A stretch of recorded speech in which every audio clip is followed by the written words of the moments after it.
एक क्षण भाळण्याचा. नंदा काल मेली. मी सरळ सरळ मेली हा शब्द का वापरावा? इतर शब्द कमी आहेत का मराठी भाषेत?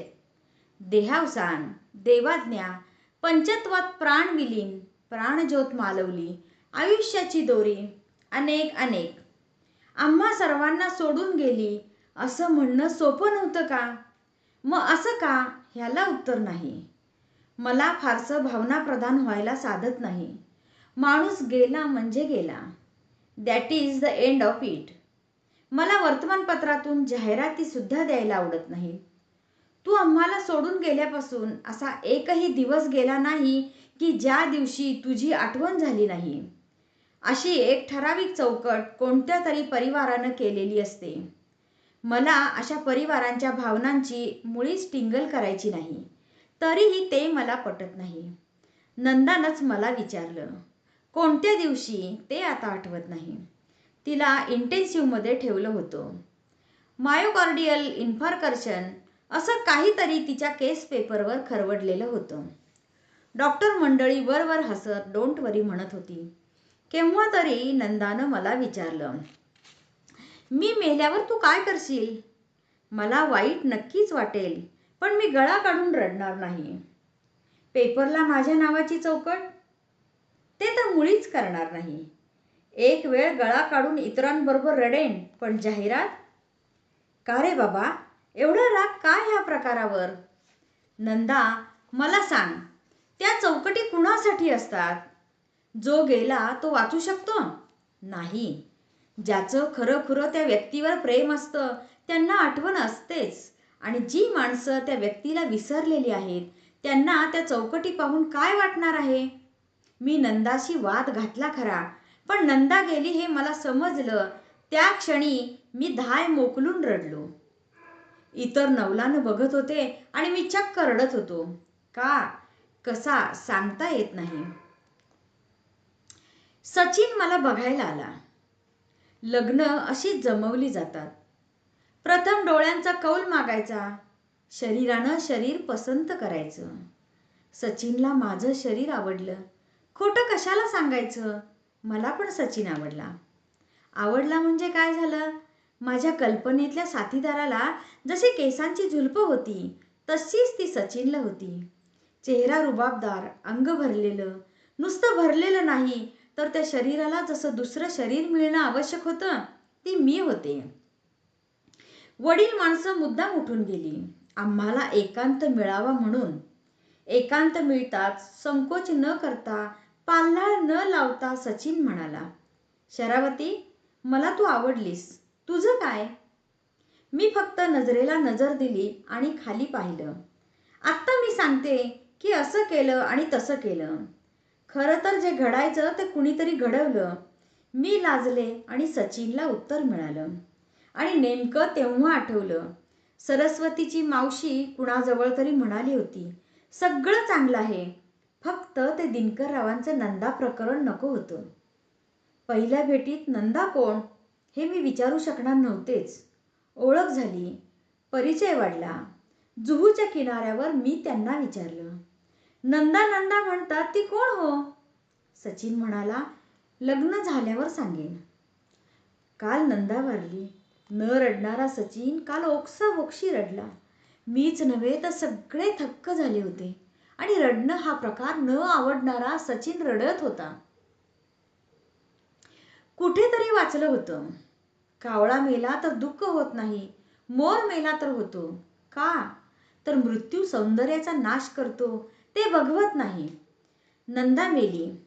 एक सौंदर्याची मूर्ती हा हा म्हणता मातीत गेली. तिची चिमूटभर राख झाली. चिमूटभर राख होण्यासाठी काही सौंदर्य इतकी वर्ष माझ्या संसारात वावरलं. नंदा कोण? तर माझ्या नवऱ्याची प्रेयसी. ती मेली. आभाळ भरून आले. कोसळणार असं वाटत होतं, पण कोसळत नाही. ढग दाटून आले की मोर पिसारा फुलवून नाचतात. नंदा तशीच. ढग भरून आले की ती पिसाऱ्यासारखी फुलायची. हेच नव्हे तर मी पण तिच्याकडे बघत असे, चकित होऊन, भारावून. स्त्री असून माझी नजरबंदी व्हायची. मग ह्यांची काय कथा? ती कथा मला माहीत होती. प्रथम अंदाजानं, मग संशयाचं थैमान, संशयापाठोपाठ पाळत ठेवणं, ते आणि ती रेड हँड सापडतात का ह्यासाठी जंग पछाडणं. पण मला एवढं करावं लागलं नाही. थोड्याच दिवसात ह्यांनी तिला घरी आणलं. मी तिला पाहिलं आणि मनाशी म्हणाले, माझी जर अशी अवस्था होते हिला पाहून, तर मग ह्यांचं काय झालं असेल. जे सगळ्या पुरुषांचं होतं किंवा जे प्रत्येक पुरुषाचं होतं तेच माझं झालं. अर्थात नंदाला पाहिल्यावर जे झालं ते सांगतो. ह्यात सगळ्या पुरुष जातीचा हवाला देऊन मला माझ्या भावनांचं समर्थन करायचं नाही. विश्वामित्राला जे साधलं नाही ते माझ्यासारख्या यत्किंचित एका छोट्या कंपनीच्या डायरेक्टरला काय साधणार. असल्याही पळवाटा मला शोधायच्या नाहीत. हातून घडणारी कृती ही केवळ कृतीच असते. प्रत्यक्ष कृती जेवढी समर्थनीय असते तेवढं त्या पटणाऱ्या किंवा न पटणाऱ्या कृतीमागलं समर्थन कधीही पटणारं नसतं. म्हणूनच सुखाचा संसार असताना, जीव टाकणारी जान्हवीसारखी पत्नी असताना मला नंदा हवीहवीशी का वाटली हे मी कधीच सांगू शकणार नाही. उत्तर नसलेली ती एक घटना होती. पुरुष हा निसर्गतःच पॉलिगॅमिस्ट असतो. त्याला नाविन्याची भूक असते, चटक असते, वगैरे वगैरे बकबक करता येईल. देवादिकांपासून महाभारतापर्यंत अनेक दाखले देता येतील. पण ह्यातलं मी काहीही करणार नाही, कारण मी स्वतःला गुन्हेगार समजत नाही. मी स्वतःला आरोपीच्या पिंजऱ्यात उभं करणारच नाही आणि तुमच्या कोर्टात तर नाहीच नाही. मला आरोपीच्या पिंजऱ्यात उभं करण्याचा अधिकार फक्त जान्हवीला होता आणि आहे. पण केव्हा तरी तिनंच माझी समजूत घातली. आकांड तांडव करीत नव्हे किंवा नाईलाजानं पण नव्हे. त्याच वेळेला उपकाराच्या प्रचंड दबावाखाली मला गुदमरून टाकण्यासाठी पण नव्हे. विथ फुल अंडरस्टँडिंग असं ज्याला म्हणता येईल तितक्या निष्कपटी मनानं मला मिठीत घेत ती म्हणाली, दिनू, मला माझ्यापेक्षा तुझी काळजी वाटते.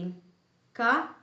तू अकारण अपराध केल्यासारखा वागशील, अकारण स्वतःचं मन खात राहील आणि वस्तुस्थिती फार निराळी असताना मला देवता वगैरे ठरवशील. तसं करू नकोस. मी तुझी आहे तितकाच तू माझा आहेस. नंदा जितकी तुला आवडली आहे तितकीच मला आवडली आहे. ती तुझ्या आयुष्यात आली आहे. फार भाग्यवान असतात अशांनाच अशा बायका भेटतात. तू भाग्यवान आणि कर्तबगारही आहेस. I am proud of you. मस्त जग. आरोपीसारखा वावरू नकोस. जान्हवी एवढंच बोलली. खोलीत मिट्ट काळोख होता. तिचा चेहरा मला दिसत नव्हता, पण शब्दातली प्रांजलता स्पर्शही सांगत होता. पहिल्या रात्री इतकाच तो स्पर्श ताजा उत्कट होता. जान्हवी, आता काही बोलायचं नाही. मला मिठीत घेऊन ती पडून राहिली. जरा वेळानं ती म्हणाली, मला आणखी जवळ घे. ये. आणखीन? ये ना. बस. संपलं. खूप जवळ. खूप जवळ म्हणतानाही दिनू हे अंतर एवढं राहतच का रे? मी गप्प होतो. दिनू दिवा लाव. का? मला उरलेलं हे अंतर डोळ्यांनी नाहीसं करायचं आहे. तू अगदी इथं आहेस हे केवळ स्पर्शालाही सांगता येत नाहीये. नजरेला बघून खात्री करून घेऊ दे. हात लांब करून मी पलंगाजवळचा दिवा लावला. जान्हवी आणखी जवळ आली. केव्हा तरी मी तिला म्हणालो होतो, sense of possession is the pleasure itself. तिला आता तेच सौख्य हवं होतं. सचिनशी लग्न करून मी सासरी आले. लग्न होऊन मी घरी आले आणि मग नंदा कोण हा प्रश्न मला सचिनला विचारावा लागला नाही. नंदाला मी प्रथम मांडवात पाहिलं. माझी नजर तिच्यावर खिळली होती. सरस्वतीची मावशी कानात पुटपुटली, तीच ती बया. शब्दात काही अर्थ नसतो असं जे म्हणतात त्याचं मला नवल वाटतं. मावशीचा बया हा शब्द मला काय काय सांगून गेला. बया या शब्दात कैदाशीन या शब्दाचा अर्थ लपल्यासारखा वाटतो आणि मावशीनं त्या शब्दाला एक लकीर दिली, त्यानं तर तोच अर्थ स्पष्ट झाला. पण बया या शब्दाची बयो केली की तो शब्द किती नात्यातला वाटतो. मी नंदाला पाहिलं त्या क्षणी मला ती बयो वाटली. सासूबाईंचं तर तिच्या वाचून पान हलत नव्हतं आणि बयो पण सासूबाईंना काही करून देत नव्हती. लग्नाचा सोहळा तसा काही तासांचाच, पण त्या काही तासातही कित्येक ठिकाणी पोकळी निर्माण होते. त्यावेळी स्वतःच्या हिमतीवर योग्य निर्णय घेणारी व्यक्ती हजर असावी लागते. त्या प्रत्येक ठिकाणी बयो होती. दिव्याच्या रोषणाईसारखी ती हसत होती, आसमंत उजळत होती. सरस्वतीच्या मावशीच्या अगोदर मी बयोला वाकून नमस्कार केला. निरोप घेतेवेळी अश्रूंचा पूर वाहवणाऱ्या माझ्या आईला धीर देणारी पहिली बयो होती. मला नवी आई मिळाली असं वाटून बयोकडे पाहत मी आईला म्हणाले, माझी काळजी करू नकोस. ह्या घरी आले, बयोनं मला जिंकलंच होतं. सासूबाईंना पण तिनं असंच जिंकलं असेल का? जिंकलं जाणं हीच तिची शक्ती. पण तरीही दिनकररावांनी सासूबाईंना जेव्हा प्रथम ओळख करून दिली असेल की जान्हवी ही नंदा, अगदी त्या क्षणी सासूबाईंना काय वाटलं असेल? तुमच्या बायकोनं जर विचारलं ही कोण, तर काय सांगाल? मैत्रीण, असं स्पष्ट सांगाल? न सांगायला काय झालं? ते मला माहीत नाही. काय सांगाल एवढंच मला हवंय. सांगेन मैत्रीण म्हणून. त्यानंतर समजा त्यांनी विचारलं की मैत्री कोणत्या स्तरापर्यंत, त्या प्रश्नावर मी विचार करून ठेवला नसेल असं वाटतं का तुला? असं कसं होईल? तुम्ही सर्वात जास्त विचार करून ठेवला असेल. कशावरून? कारण तुम्ही उत्तर द्यायला बांधलेले आहात. मला हा प्रश्न कुणी विचारणारच नाही. मी विचार करून ठेवला आहे, पण तरीही उत्तर देताना मला 2 क्षण थांबावं लागेल. मी असं म्हणताच नंदानं विचारलं, ते का? स्वतःची मतं कितीही निर्भीड असली तरी तारतम्याचा प्रश्न येतोच. नंदा हसायला लागली. ती तिची खास स्टाईल. तिला जेव्हा एखादं विधान पटत नाही तेव्हा ती खूप हसत राहते. त्या हसण्यानं ती तुमच्यातली हवा काढून टाकते. मी तिला म्हणालो, तुझं हे हसणं क्लोरोफॉर्मसारखं आहे. समोरच्या माणसाला आपण फारच एडपटासारखं बोललो की काय असं वाटायला लावायचं आणि मग तो सावध व्हायच्या आतच त्याच्यावर शस्त्रक्रिया करायची, असं हे तंत्र आहे. हसणं थांबवीत ती म्हणाली, प्रश्न तारतम्याचा आहे की स्वार्थाचा? मी पटकन म्हणालो, तुझा स्वार्थ शब्द मला आवडला नाही. तो फार जळजळीत आहे. I am sorry. तसंही नाही. मग तीही इरेला पेटली. ती म्हणाली, मला कोणतंही विधान तसंच्या तसं स्वीकारता येत नाही. समोरच्या माणसाला त्याच्या विधानामागची भूमिका आली पाहिजे. मी म्हणालो, ही सरळ सरळ डिक्टेटरशिप झाली. प्रत्येक वेळी तुझा हा अट्टहास का? नंदा एकदम गंभीर होत म्हणाली, वाक्यरचना कशी करायची हे व्याकरण शिकवतो. का करायची हे विचार सांगतो. मला नेहमीच विचारांचा मोह पडतो. माणूस विचारांनी वाढतो, व्याकरणाने नाही. नंदा हे असं जेव्हा केव्हा बोलायची आणि मला नव्यानं वाटून जायचं आपल्याला ही आवडली, ह्याचं कारण हेच आहे. मी तिला विचारलं, तुला हे असं पटकन कसं बोलता येतं? नंदा आणखीन गंभीर झाली. ती म्हणाली, एकांतवासानं मला ही देणगी दिली. देणगी आणि शापही. मी गप्प बसलो. आता काहीही न विचारता नंदा बोलत राहणार हे मी जाणलं, पण ती गप्पच. मग विचारलं, शाप असं का म्हणतेस? फार तर्क हा माणसाचा एकांत वाढवत असतो. तो तर्क कर्कश वाटतो. फार फार मॅटर ऑफ फॅक्ट होतो. कधी कधी वाटतं नुसता तर्क करीत राहणारा माणूस संशयी होतो. त्याची वाढ होत नाही आणि त्याला सुखही लागत नाही. मी म्हणालो, तुझ्याकडे पाहिल्यावर असं वाटत नाही. तू सुखात आहेस की नाही हे मी सांगू शकणार नाही, पण तुझी रोज वाढ होते आहे एवढं नक्की. नंदा शांत नजर रोखीत म्हणाली, तर्कालाही सत्याचा आधार लागतोच. त्याशिवाय तो वास्तवतेत उतरत नाही. ज्या तर्काला वस्तुस्थितीचा आधार गवसत नाही, तो तर्क सोडून द्यायची तयारी असावी लागते. सत्याचा आधार शोधायची धडपड पण करायची असते, अशी धडपड जी माणसं करतात ती वाढतात. ज्यांचं तर्कावरच प्रेम असतं ती माणसं तिथंच फिरतात. हे सगळं तुला कुणी शिकवलं? एकांतानं. मुळातच तुला ह्या वयात एकांताची ओढ का वाटली हेच कोड आहे. हा एकांत लादला गेला. तुला बोलले होते की नाही हे मला माहीत नाही. जस्टिस अक्कलकोटकरांची मी मुलगी. काय सांगतेस काय? खरं म्हणजे हे आडनाव दुर्मिळ आहे. म्हणजे माझ्या हे कधीच लक्षात यायला हवं होतं. ते माझे वडील म्हणजे नंदा. त्यांच्या मृत्यूचं गूढ हेच तुम्ही विचारणार ना? मी हो म्हणालो. गूढ वगैरे काही नाही. ती सरळ सरळ आत्महत्या म्हणायची. अर्थात इतरांच्या दृष्टीनं. म्हणजे तो पप्पांचा राजकीय खून होता. मी आता बॅकग्राऊंड विसरलोय पण त्यांचा फोटो डोळ्यासमोर येतो. He was very handsome. काय झालं एक्झॅक्टली? 3 लाख देण्याची व्यवस्था करण्यात आली होती तोंड न उघडण्यासाठी. हा आठवलं. कोणत्या तरी इन्क्वायरीसाठी. नंदा म्हणाली, 221 पॅसेंजर सहित एका विमानाचा चक्काचूर झाला होता. न्यायालयीन चौकशी पप्पांच्या हातात होती. पहिल्या दिवसापासून वरून दडपण येऊ लागलं. नाना तऱ्हेची माणसं दिवस रात्र खेट्या घालू लागली. अपरात्री फोन तर ठरलेलाच. ह्या ना त्या कारणानं पार्ट्या सुरू झाल्या. मंत्र्यांच्या मोटारी दाराशी उभ्या राहू लागल्या.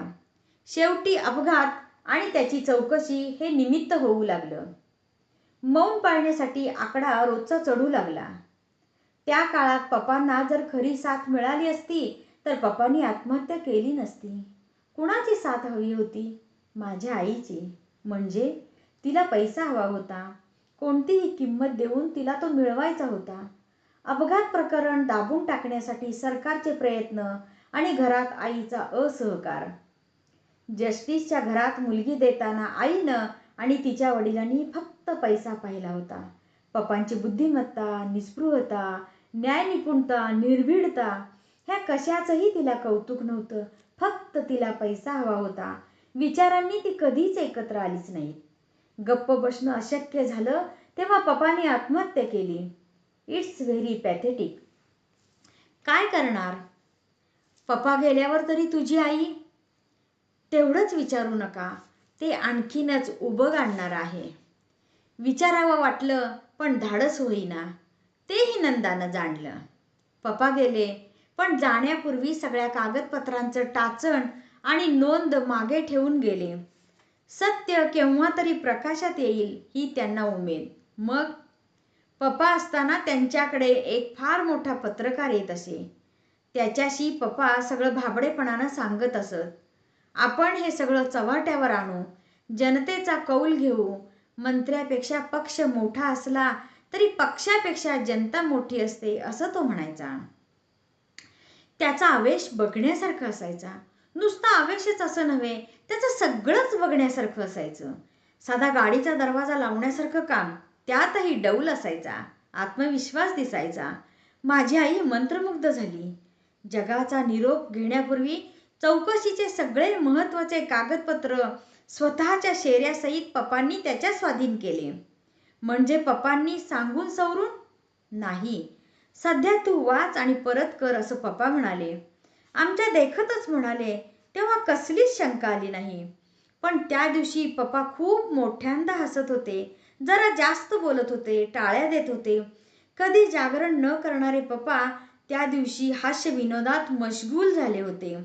चौकशीचं टेन्शन संपूर्ण विसरले होते का विसरण्यासाठी तसं करत होते काही कळत नव्हतं. कहर म्हणजे त्यांनी आमच्या देखत आईचा किस सुद्धा घेतला आणि मग ते झोपायला जातो म्हणाले. किस घेतला म्हणजे? अगदी इंग्लिश चित्रपटात दाखवतात तसा किंवा कादंबऱ्यातून ज्यांचं दीर्घ चुंबन असं वर्णन करतात तसा. मग ते उठले. गुड नाईट फ्रेंड्स असं म्हणाले आणि बेडरूममध्ये गेले. पुढे? पुढे काही नाही. That was the last I saw him. Last. का? आई जाम लाजली होती. गोंधळली होती. ती एवढं म्हणाली की आज तुझ्या पप्पांना काय झालंय सांगशील का? आणि वाक्य पुरं व्हायच्या आत पप्पांच्या खोलीतून रिव्हॉल्व्हरचा आवाज आला. आम्ही खोलीत धावलो, पण एव्हरीथिंग वॉज ओव्हर. खिशात चिठ्ठी. मी वाकलो नाही. पुढे काय झालं? मग काय? पप्पांच्या चौकशीचा फार्स. तुम्ही तिघांनी त्या क्षणी काय केलं? आम्ही दोघी पुरत्या भांबावून गेलो होतो. तो पत्रकार तशाही परिस्थितीत सावध होता. त्याने प्रथम ती कागदपत्रांची फाईल डिकीत टाकली आणि मग त्याने पोलिसांना फोन केला. मी अभावितपणे म्हणाले, वंडरफुल. पोलीस आले, मंत्री आले. घराचं 2 महिने थिएटर झालं. थिएटर का म्हणतेस? तेवढा एकच शब्द योग्य आहे. आमच्या एकाच सेटवर किती प्रवेश झाले, केवढं भीषण नाट्य झालं आणि किती नटसम्राटांनी पायधूळ झाडली ते मी एकटीनं पाहिलं. त्या काळात सांत्वनाचा बुरखा पांघरून राग, लोभ, मत्सर, हेवा, भय काय काय भेटून जावं. पप्पा मेले म्हणून कितीतरी लोकांनी आनंदोत्सव केला. विमानातील 221 आणि माझे पप्पा 22वे ह्यांच्या जीवावर अनेकांनी दिवाळी केली, नाच केला आणि त्या नृत्यात माझ्या प्रत्यक्ष आईनंही महत्वाची भूमिका केली. काय सांगतेस? पप्पांचे कागदपत्र त्या पत्रकाराकडे होते. तोंड गप्प ठेवण्यासाठी जे 3 लाख आमच्या घरात येणार होते ते तसेच्या तसे त्याच्या घरात गेले आणि फक्त पैशावरच प्रेम असलेली माझी आई पाठोपाठ त्याच पत्रकाराकडे गेली. खरं? पप्पा गेल्यावर तिने वर्षाच्या आत त्या माणसाची पुनर्विवाह केला आणि ज्यांचे हात अडकले होते त्यांनी त्या लग्नाला 3 लाखाचा हुंडा दिला. This is life. माणसाचा असा अनुभव आल्यावर एकांत हाच मित्र का वाटू नये? ह्या नव्या मित्रानं एकांतानं मला नादाचं सामर्थ्य किती असतं हे सांगितलं आणि मौनाचं, शब्दाचं महत्त्व पटवून दिलं. तू एकटीच राहायला लागलीस? तेव्हापासून एकटीच. तुमची ओळख होईपर्यंत. मी आईबरोबर जाणं शक्यच नव्हतं. पण त्या घरात तू एकटी राहिलीस कशी? मी तशी एकटी नव्हते. मला अंगाखांद्यावर वाढवणारी तानी होती. आजही आहे. स्वयंपाकाला बाई होती, गडी होता आणि पप्पांची हजारो पुस्तकं होती. आईची पैशाची हाव पाहून पप्पांनी सगळे पैसे माझ्या नावावर केले होते. कमतरता कशाचीच नव्हती. पप्पांचं अस्तित्व तर सतत मला त्या वास्तूत जाणवत होतं. पुस्तकं तर माणसाला खूपच साथ देतात. घरात वकिलीची पुस्तकं पडली होती म्हणून मी वकिली करायची नसताना BA LLB झाले. मी म्हणालो, एवढं शिकल्यानंतर प्रॅक्टिस का करायची नाही?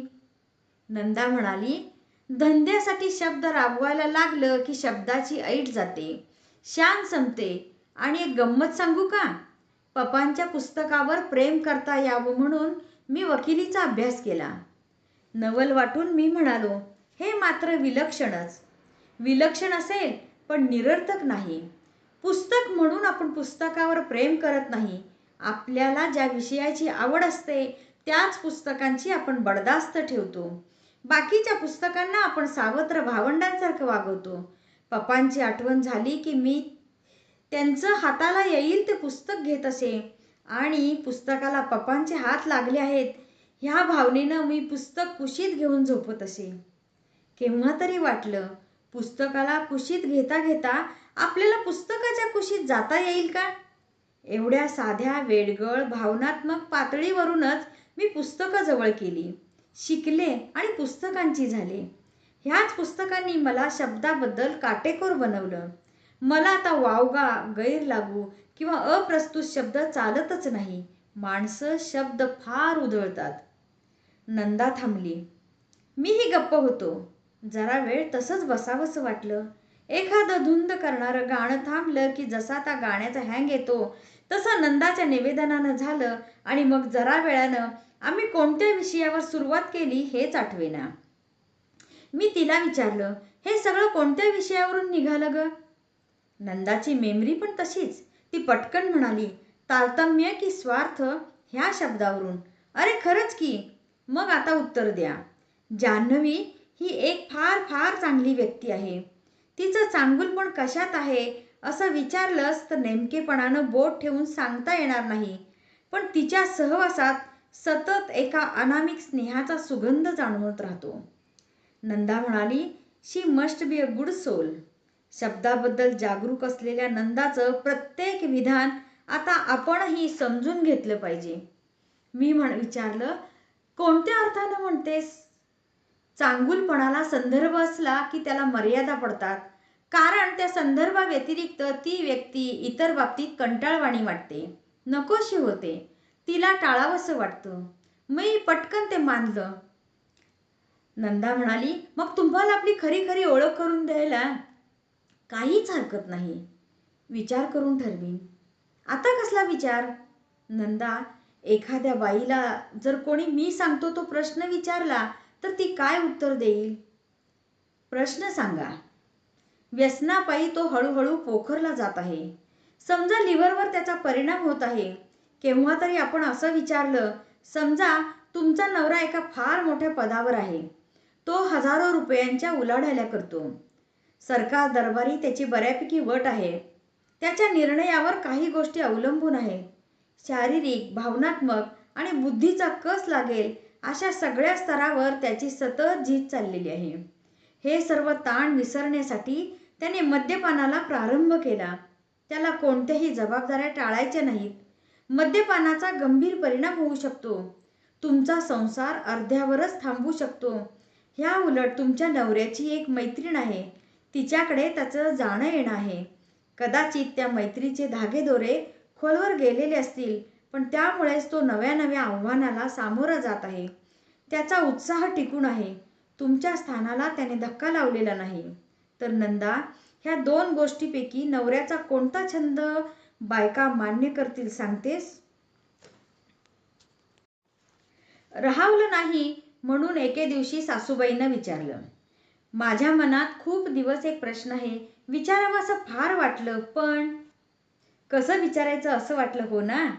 हो. शरू, तुला ह्या घरी येऊन किती दिवस झाले? का? म्हणजे असं, तू आता ह्या घराला नवखी राहिलेली नाहीस, मुळीच नाही. आम्ही सगळे एकमेकांशी कसे वागतो, बोलतो, चालतो हेही तू पाहिलंस ना? मी मान हलवली. तुला धक्के बसले असतील. मुळीच नाही. उलट मी सर्वांना सांगते की हे जगावेगळं सासर आहे. सासर म्हणायचं तेही रिवाज म्हणून. कोणत्या अर्थानं जगावेगळं? जे मला प्रतिक्षणी जाणवत आलं होतं ते सगळं आठवत मी म्हणाले, हे घर, भीती, धाक, दरारा ह्यावर उभं नाही. ही या घराची सर्वात मोठी शक्ती आहे. प्रत्येकानं दुसऱ्या व्यक्तीला इतकं खोलवर जाणून घेतलेलं दिसलं की कोणतीही गोष्ट कुणाला आवडणार नाही ह्याचा पत्ता लागल्यावर अप्रिय गोष्टी इथं धाक न दाखवता घडतच नाहीत. मी पुष्कळदा ह्या घरात कमी पडली असेन, पण तेही कुणी जाणवून दिलं नाही. एवढा समंजसपणा आणि दोन माणसातलं नातं आमच्याही घरात सांभाळलं जात नाही. सासूबाई माझ्याकडे पाहत राहिल्या. एवढ्या प्रांजल निवेदनाची त्यांना अपेक्षा नव्हती का? त्यांनी काही वेळ पाहिलं आणि ते छान हसल्या आणि हसता हसताच त्यांचे डोळे एकदम भरून आले. मी अभावितपणे पुढे झाले. त्यांच्या मांडीवर हात ठेवला. माझं काही चुकलं का? नाही बेटा. मला एकदम नंदाची आठवण झाली. मोठी गोड पोरगी होती. तिच्याकडे खूप शिकण्यासारखं होतं. मी गप्प बसले. नंदाबद्दलच खरं तर मला कुतूहल होतं. ती माझी बय होती. माझीच नव्हे तर ह्या घराची, कुटुंबाचीच ती बय होती. मी या घरात आले आणि 2च वर्ष जेमतेम तिचा सहवास मला लाभला. बयो म्हणजे हे घर आणि हे घर म्हणजे बयो असं समीकरण झालं होतं. मी बयोच्या घरी माहेरी जावं तशी राहायला जात असे. तिन्ही त्रिकाळ चमचमीत खात असे. तिच्या पप्पांच्या देखण्या पोर्ट्रेटकडे पाहत असे आणि चक्क बयोच्या कुशीत झोपत असे. आपल्या सासऱ्याची ही प्रेयसी हा विचार पण माझ्या मनात कधी आला नाही. सचिनच्या आईनं हे सगळं कसं सावरलं, किती सोसलं हे प्रश्न मनात होतेच. नंदाच्या आठवणीनं ह्या बाईच्या डोळ्यात आजही पाणी येतं. हे कसं? मी विचारायच्या आतच सासूबाईंनी सांगायला प्रारंभ केला. त्या म्हणाल्या, हे घर आणि नंदा हा लोकांचा एक कायमचा कौतुकाचा आणि कुतूहलाचा विषय होऊन बसला होता. कौतुकापेक्षा कुतूहल जास्त आणि तेही माझ्या संदर्भात जास्त. निर्लज्ज, कोडगी, स्वाभिमान शून्य इथपासून अनेकांच्या अनेक शिव्या मी खाल्ल्या. ज्यांचा तसा काही संबंध नव्हता आणि ज्यांनी कोणतीही झळ लावून घेतली नसती अशांची बोलणी जास्त. मग त्यांचा मोर्चा सचिनच्या वडिलांकडे वळला. दिनकरराव भाग्यवान पुरुष. का? तर माझ्यासारखी बायको मिळाली म्हणून. त्यांच्या मैत्रिणीचं मी मनापासून स्वागत केलं म्हणून. लोकांना कमालीच्या उठाठेवी हव्या असतात. बोल बोल बोलले, थकले आणि गप्प बसले. मी म्हणाले, तुम्ही खंबीर उभ्या राहिलात म्हणून. सगळा पट डोळ्यांसमोर विजेसारखा चमकून गेल्याप्रमाणे सासूबाईंचा चेहरा बदलला. क्षणभर त्यांचं शरीर ताठ झालं. पुन्हा त्या नेहमीसारख्या झाल्या आणि म्हणाल्या, कोणत्या तरी नाटकातलं वाक्य आहे, स्वार्थासारखा गुरु नाही, मी त्याच आश्रमातल्या गुरुची शिष्या. कसली खंबीर आणि कसलं काय. कुतूहल असूनही मी चेहरा कोरा ठेवला. मला हवं ते सगळं समजणार होतं. जुळवाजुळव करीत सासूबाई म्हणाल्या, नेहमीच्या रात्रीसारखी ती रात्र नव्हती. अर्थात ह्यांच्या शेजारी झोपेपर्यंत ते मला माहीत नव्हतं. नेहमीप्रमाणे हे जवळ आले आणि म्हणाले, जान्हवी, मला तुझ्याशी आज निराळं बोलायचं आहे. पण त्यापूर्वी माझ्या एका प्रश्नाचं उत्तर मला हवं आहे. जे ऐकायला प्रिय वाटेल असं उत्तर नकोय. प्रश्नाचं जे स्वाभाविक उत्तर असेल ते हवंय. ही अट कबूल? मी हो म्हणाले. मग त्यांनी सुरुवात केली. ते म्हणाले, प्रत्येक माणूस हा एक निराळा घटक असतो. त्याला त्याचं स्वतःचं असं ज्याप्रमाणे स्वतंत्र अस्तित्व असतं त्याप्रमाणे विचार, आचार, सुखदुःख आणि गरजा असतात. माझी प्रत्येक गोष्ट तुला पटेल, रुचेल असं नाही आणि तसंच ते तुझ्याही बाबतीत मला आवडेल असं नाही. शेवटी ज्याला त्याला ज्याचं त्याचं आयुष्य असतं. कबूल? इथंपर्यंत कबूल. म्हणूनच तुला एखादी गोष्ट, घटना आवडणारच नाही ह्याची ठाम खात्री असल्यावर मी ती लपवून करावी, प्रतारणा करावी की तुला आवडणार नाहीच आहे पण मी प्रतारणा करणार नाही, खोटं बोलणार नाही, ह्यातली कोणती भूमिका तुला आवडेल? मी विचारलं. मला जे आवडणार नाही ते मुळातच तुम्हाला का करावंसं वाटतं? परिस्थितीमुळे. मी चेष्टेत विचारलं. सामाजिक, आर्थिक की राजकीय? अशी कोणती परिस्थिती कोसळली? ते शांतपणे म्हणाले, त्याहीपेक्षा बलाढ्य परिस्थिती आहे. मला फक्त एवढंच सांग, मी तुला ती न आवडलेली गोष्ट मी तुला तुझ्याशी प्रतारणा न करता केली ह्याचं समाधान वाटेल की? उद्या सकाळी सांगेन. असा टाईम बॉम्ब लावून ठेवायचा नाही. मी मध्येच विचारलं, म्हणजे काय? वा, त्यांचा तो पेटंट शब्द. हल्ली फारशी तशी वेळ येत नाही. पूर्वी मी म्हणत असे की वेळ येईल तेव्हा सांगेन. मग ते म्हणायचे, टाईम बॉम्ब लावून ठेवायचा नाही म्हणून. त्या रात्री विषयच निघाला नाही. आम्ही न बोलता झोपलो. मी आश्चर्याने विचारलं, तुम्हाला शांत झोप लागली? अगदी झकास. मामनजी काय सांगतील, काय ऐकावं लागेल असं काही वाटलं नाही. सांगून सांगून ते काय सांगणार? काहीतरी एखाद्या बाईबद्दल असणार हे मी ओळखलं होतं. तुम्ही ते कसं ओळखलंत? नवरा प्रस्ताव करायला लागला की ओळखावं की काहीतरी प्रकरण असणार. माझं हसणं संपेपर्यंत त्या थांबल्या. मी नुसतं पुढे या अर्थानं पाहिलं. 2 दिवसांनी प्रत्यक्ष त्या बलाढ्य परिस्थितीला घेऊनच ते घरी आले. मी नंदाला पाहिलं आणि मुग्ध झाले. वेड्यासारखी बघतच राहिले.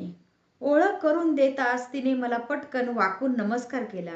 मी तिला म्हणाले, वाकून नमस्कार करण्याइतकी मी मोठी नसले तर?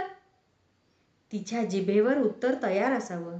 ती पटकन म्हणाली, नम्र व्हावंसं वाटतं ते भावनेपोटी. वयाचा संबंध येतोच कुठे? तिने नंतर घराचा ताबाच घेतला. कमरेला पदर खोचून ती थेट स्वयंपाकघरात आली. बरोबरीनं काम केलं. जेवायला थांबली. गाडीतून आम्ही सगळेच तिला तिच्या घरापर्यंत पोहोचवून आलो. घरी आल्यावर मी कोणतीही प्रतिक्रिया व्यक्त केली नाही. काही दर्शवलंच नाही. दैनंदिन कार्यक्रमात फरक नाही की नेहमीच्या बोलण्याच्या स्वरातही बदल नाही. रात्री ते नेहमीसारखे जवळ आले. त्यावेळेला पण मी नेहमीचीच होते. 2 दिवसांनी मी सहज भाऊकडे 4 दिवस जाऊ का म्हणून विचारलं. ते जा म्हणाले. मला स्टेशनवर स्वतः सोडायला आले. मी गाडीत बसले आणि मग मात्र चिक्कार रडून घेतलं. मनाचा निग्रह करून बाहेर पडले होते तरी रडायला आलंच. मनाचा निग्रह म्हणजे मी घर सोडून बाहेर पडले होते आणि हे सचिन तेव्हा 8 वर्षाचा होता. त्याला इथंच ठेवलं होतं. भावाकडे जायचं, त्याचा सल्ला घ्यायचा आणि मग तिथून पत्रानं कळवायचं असं ठरवलं होतं. खरं, अगदी खरं. भावाकडे गेले तर भाऊच्या घराला कुलूप. शेजारी चौकशी केली तर निराळच रामायण ऐकावं लागलं. काय झालं होतं? शेजारच्या बाईला तसं काही माहीत नव्हतं. तिने फक्त एक पत्ता दिला. कुणी आलं तर ह्या पत्त्यावर पाठवा असं वहिनीनं सांगितलेलं. मग तीच रिक्षा फिरवली आणि नव्या पत्त्यावर गेले. वहिनी भेटली. ती तिच्या मैत्रिणीकडे राहायला गेलेली. बंधुराज ऑफिसच्या कामाच्या नावाखाली बाहेरगावी गेलेले. रात्री वहिनीनं आणि तिच्या मैत्रिणीनं जे काय सांगायचं ते सांगितलं. आमचे बंधुराजही अडकलेले. मी चमकून पाहिलं. जे माझ्या घरात होतं ते तसंच माझ्या माहेरी पण घडत असावं. याला काय म्हणशील? म्हणजे भाऊच्या ऑफिसातल्या एका मैत्रिणीपायी वहिनी घर सोडून आलेली. पुन्हा भाऊचं तोंड पाहायचं नाही असा तिचा निर्धार. माहेरी पण ती जाणार नव्हती. मैत्रिणीकडे आश्रय मिळताच तिने घर सोडलं. पुढे काय करणार विचारलं तर म्हणाली, तितकीच वेळ आली तर झोपडपट्टीत जाऊन राहील. मी तिथं फक्त 48 तास काढले आणि मुकाट्याने परतले. वहिनीला चल म्हणाले तेव्हा ती म्हणाली, स्वतः काहीतरी जेव्हा करून दाखवीन तेव्हा मानाने येईन. मी भीत भीत विचारलं, तुम्ही परत का आलात? स्वार्थ म्हणून. मी माणूस आहे. सामान्य जीव म्हणतात तशी. देवता वगैरे मुळीच नाही. नुसतं आयुष्य माणूस कुठंही कंठू शकतो.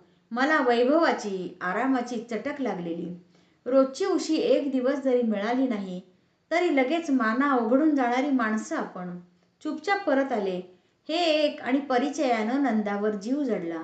तिचाही इतिहास समजला आणि वाईट वाटलं. केव्हा तरी मग मीच ह्यांची समजूत घातली. अपराध केल्यासारखे वावरू नका असं म्हणाले. त्याच वेळेला मला देवता वगैरे समजू नका हेही सांगितलं. तो जीव माझ्या ह्या आधारामुळे पुन्हा किती सरसरून उभा राहिला हे तुला कसं सांगू? मी अवाक होऊन बघत होते. उसंत घेऊन त्या म्हणाल्या, ती पोरगी खरंच लाखात एक होती. मूळचीच ती चांगल्या घराण्यातली. माझा विरोध नाही हे समजल्यानंतरही त्या दोघांचा संयम वाखाणण्यासारखा होता. स्वातंत्र्य लायक पेलणाऱ्या माणसांना दिलं गेलं असं मला वाटत राहिलं. मी मध्येच म्हणाले, तुम्हाला ह्या जगावेगळ्या मोठेपणापायीच ती दडपून गेली असेल. तेही शक्य असेल. माणसाच्या मनाबद्दल कोणते आडाखे बांधायचे आणि कसे? मी मात्र त्यांच्यावर दडपण यावं म्हणून मोठेपणा दाखवला नाही.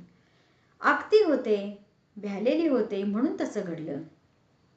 संसार सुख आणि ऐशाराम यांना मुकेन का ही भीती होती. दुसरं लग्न करायचं नाही हा कायदा झाला नसता तर मी काय केलं असतं हा विचार पण मनात होताच. पण हे सगळं प्रथम. नंतर त्या पोरीनं जीव लावला. ह्यांना ती मनापासून आवडली आहे हेही समजलं. तुझे मामनजी जर फुलपाखराच्या वृत्तीचे असते तर मी पण गय केली नसती. पण नंदाच्या बाबतीत मला सगळंच माफ करावं लागलं. आणि शरू, तुला गंमत सांगते, नंतर नंतर नंदू माझ्या संसारात एवढी गुरफटली की तिचे व त्यांचे संबंध पण गौण झाले. वहिनीसारखा वेडेपणा मी केला असता तर कायम दयेचा विषय झाले असते मी. पण शेवटपर्यंत आदराचा विषय ठरले. माझं ह्या घरातलं स्थान गृहिणीपेक्षा वरचं ठरलं. एक मोडू पाहणारं घर उभं राहिलं. एक पुरुष होता त्यापेक्षा मोठ्या स्थानावर गेला. मी जर असहकार केला असता तर हे घर कोसळलं असतं. हे सगळं वाचलं. दर्जा अबाधित ठेवून वाचलं.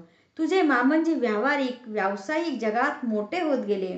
त्यात नंदाचा आणि माझा दोघींचा हिस्सा होता. ह्याच अनुभवावरून उद्या जर कोणी माझी मुलाखत घ्यायला आलं तर मी सांगेन. मी मध्येच म्हणाले, उद्याच कशाला? आत्ताच सांगा. तेही तुमच्या ह्या सुनेला सांगा. सासूबाई म्हणाल्या, संसार टिकतो कधी तर ऐक. संसारातल्या प्रत्येक व्यक्तीची सुखाची साधनं, सुखाच्या जागा, कल्पना ह्या वयानुरूप, कालानुरूप निरनिराळ्या असतात आणि त्याप्रमाणे प्रत्येक जण त्याच्या कल्पनेतल्या सुखामागे पळतोही. पण संसार टिकतो तो कसा? तर दुःख जेव्हा सगळ्यांचं एकच होतं, तेव्हा घर उभं राहतं. ह्या घराचं तेच झालं. नंदा, ही एकट्या तुझ्या मामंजीची राहिली नाही, ती आपली होती. म्हणूनच रडण्यावर विश्वास नसलेला माझा पोरगा पण रडला आणि आपली नंदू गेली असं म्हणत ह्यांनी प्रथम धाव घेतली ती माझ्याजवळ. नाहीतर एकटेच कुठेतरी अश्रू गाळत बसले असते. आम्हाला पत्ताही लागला नसता. तेव्हा पोरी ऐक, लग्नात मी तुला उपदेश केला नाही, पण लक्षात ठेव, संसारात एक क्षण भाळण्याचा, बाकी सगळे सांभाळण्याचे.